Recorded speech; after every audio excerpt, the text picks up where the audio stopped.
Hi everybody. Today I want to talk about the journey I went through to get my motorcycle permit/license. It may seem like a small thing, but it was a significant milestone for me. So without further ado, let's dive into it.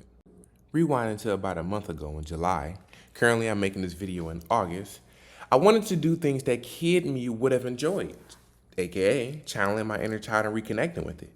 One of those things involved cars, and not just any car, a very specific kind of car. Actually, kinds.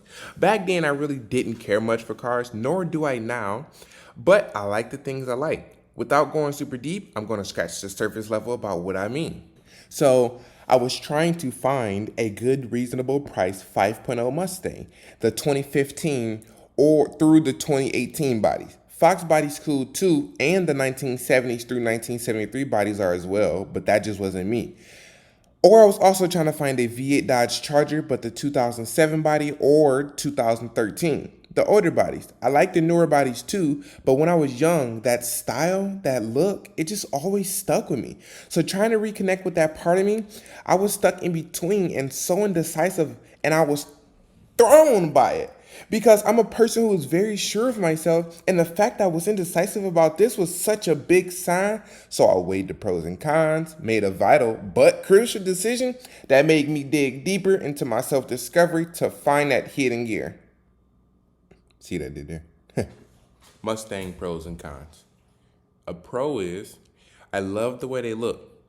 2015 bodies and up, of course. They sound amazing, top-notch service in the sound department, if I'm being honest. But I'm biased, so hey. They're different than what others normally get. So what I mean by that is people usually get these Lexuses, these Chargers, these Challengers, these everything else in the book, but Mustangs, Camaros, Corvette. And then that leads me right into the cons. It's two doors. I despise two-door cars. Only two-door cars I'll own is a Porsche 918 Spider, the best Porsche ever created.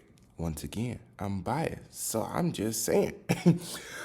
And any JDM Skyline besides the R35.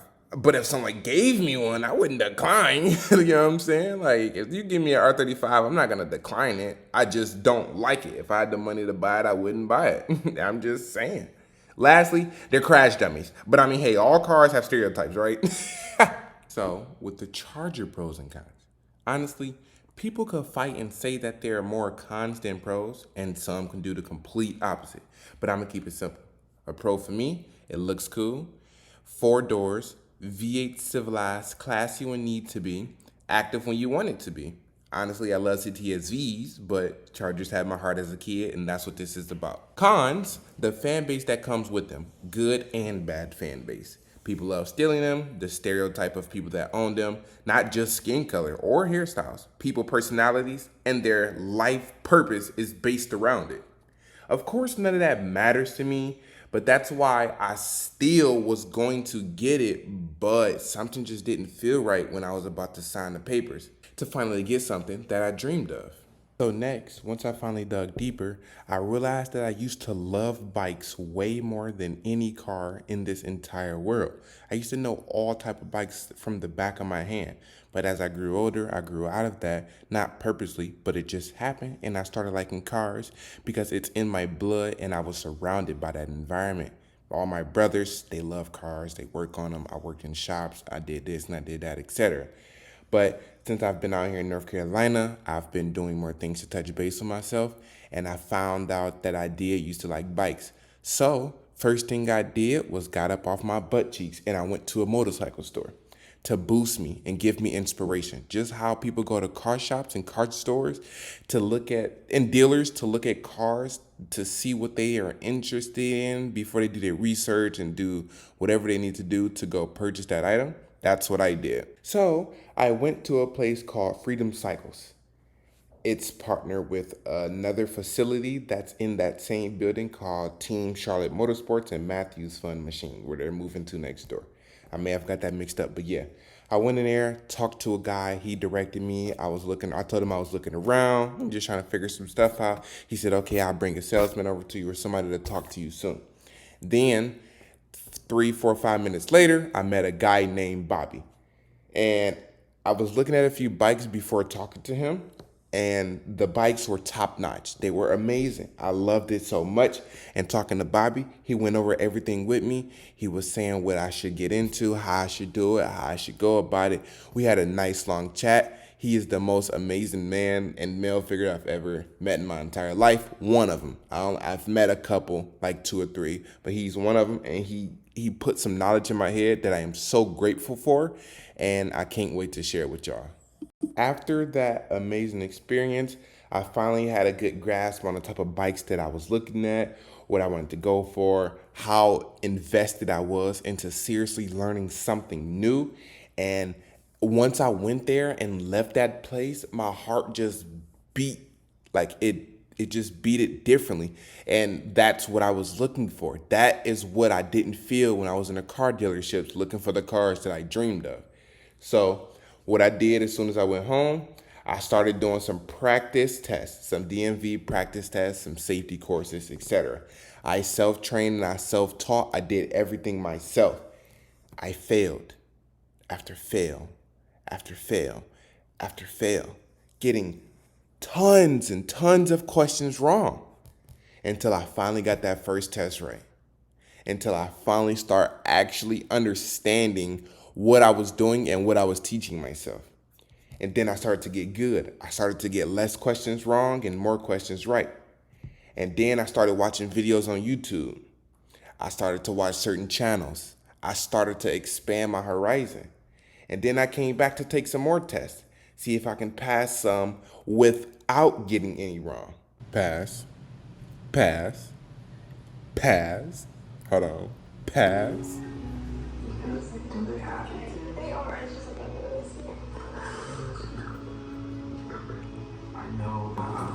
Pass. And honestly, I'm feeling confident. I've put weeks behind my studying, day and night, after long days of working. I study hand signals. I study street signs and how much more important they are on bikes than cars. I even went back to the bike store to talk to Bobby.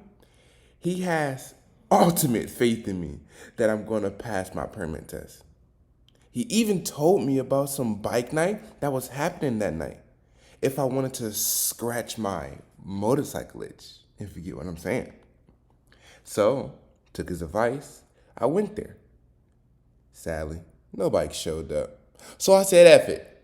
Went home that Wednesday night, ecstatic, with the plan for the morning. Thursday morning, I woke up.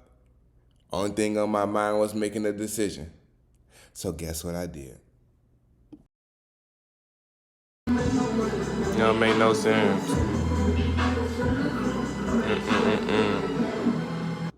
Today is Thursday, August 3rd. It's 11:53 a.m. I just set my motorcycle endorsement at my hometown, Michigan, the Department of State. So it's like the SOS, Secretary of State, or the DMV in Ohio or North Carolina, et cetera, et cetera. I'm in North Carolina right now. I could have did it out here, but it would have been way more complicated because I had to get this changed, and I had to get that changed, and I had to get this changed, and I had to wait for all that shit to finally get verified and then come in. But I'm going to give it a shot. I'm going back home to go tell my mom happy birthday, August 13th. So I might as well abuse the time and give it a shot to take this test. If I fail the first time, I don't want to speak like that. When I pass, it's going to be amazing. Come back out here, buy my bike, giddy up cowboy. You know what I'm saying? But no, without further ado, man, let's get back into this amazing documentary and roll the journey to becoming a motorcyclist. Thank y'all so much. From Thursday, August 3rd, to today, August 9th, I've been doing nothing but research on 1.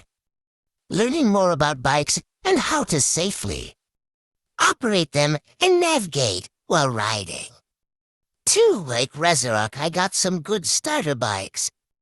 In considering 350cc and under, also looking at a 650. 3. Gear R, people. Gear R. Your love overspending on bikes. but not gear. Then Yalls' family's gotta overspend on a casket. With that being said, the reason why I'm showing these images is because I was doing tons and tons of North Carolina DMV practice tests, and then I made my own brackets so I can restudy them and keep testing and re-quizzing myself. I also made an entire note of a safety course of things that I want to learn more about, and I have been adding to that list day after day after day. That list, all of this will be in the description of this video because I want y'all to understand and know that motorcycles are dangerous if not operated correctly. I want y'all to take the safety and the safe precautions, do all the safety tests, make sure you are doing everything correctly so you won't end up in somebody's backyard or on somebody's main street, aka a grave. Now time to drive 10 HR back home, for 2 reasons. Now time to drive 10 HR back home, for 2 reasons.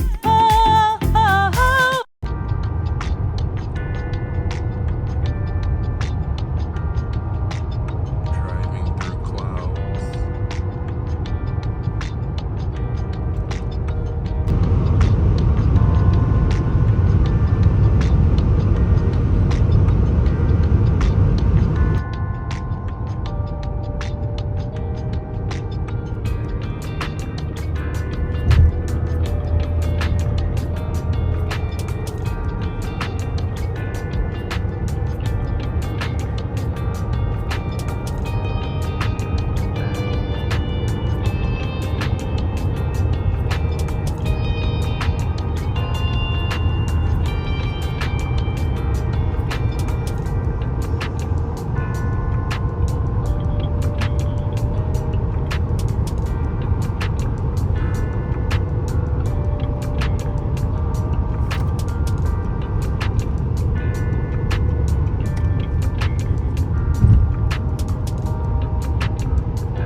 Hit that sky with the moon showing.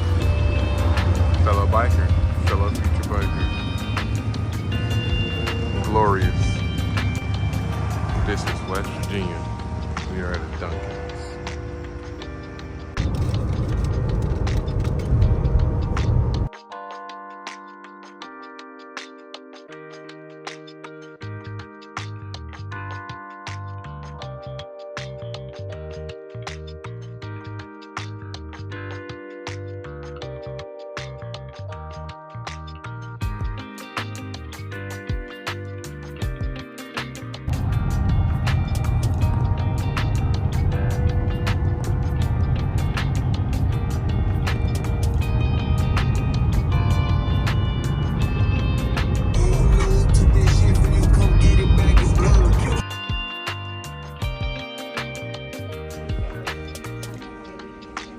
It's a great fucking day today. Let's go. Let's fucking go, man. It's a great fucking day. You see this? Okay. So as you can clearly see, 10-hour drive, nothing but obstacles, and I still managed to thrive. Didn't even get a chance to go to sleep and rest. As soon as I got in around 12:30, had to set the appointment for 1:40. The appointment didn't work out. Set the appointment for 2:30. Finally got to the appointment. Was in line. Took the test. Passed 20 out of 20. I got 16 straight, and you only need 16 correct. So they just ended the test there because they knew that I was passing anyways. Because if you got 16, you only can fail 5. 16 plus 4 is 20. Do the math. I got up, got my permit, signed the paper, and left. So you may be asking what's next. What's next is, this is the end of this documentary. Thank y'all so much for coming along with me on this journey. This all happened in a span of a month. I was dedicated. I was determined. I went after and got what I wanted. So you want to know what's next, huh? Next, it's time to get a bike. It's time to go into an empty parking lot and practice. But how can I do that if I don't own a bike yet? You see where I'm going? So the next few videos that will be on this channel will be me purchasing a bike, me getting a bike, me going and practicing. But what I have to find out first is, how can I get a bike in North Carolina if I'm from Michigan and get plates transferred? Easy fix. Michigan first, Secretary of State in any state, title transfer. Just buy the bike out there, register it in Michigan, get my plate, get my tags, get my insurance. So without further ado, thank y'all so much for tuning in with me. This is my very first documentary. I love the way I did it. I did it in my own way, not according to some standards that usual documentaries like go by. I love the outcome of this video. As I was editing it, it felt so good. And right now, it's 1:36 in the morning, Saturday, August 12th, the day after I just accomplished the biggest thing that I wanted to accomplish. I'm just soaking in this moment, enjoying this, and I love every bit of it. Make sure I hit that like button. Make sure y'all comment. Make sure y'all comment y'all thoughts. Make sure I check the description. I will be putting everything in the description. If I don't put something in the description, just follow me on Instagram, and I will send y'all personal links to everything I ever did. Oh man, this is a beautiful journey.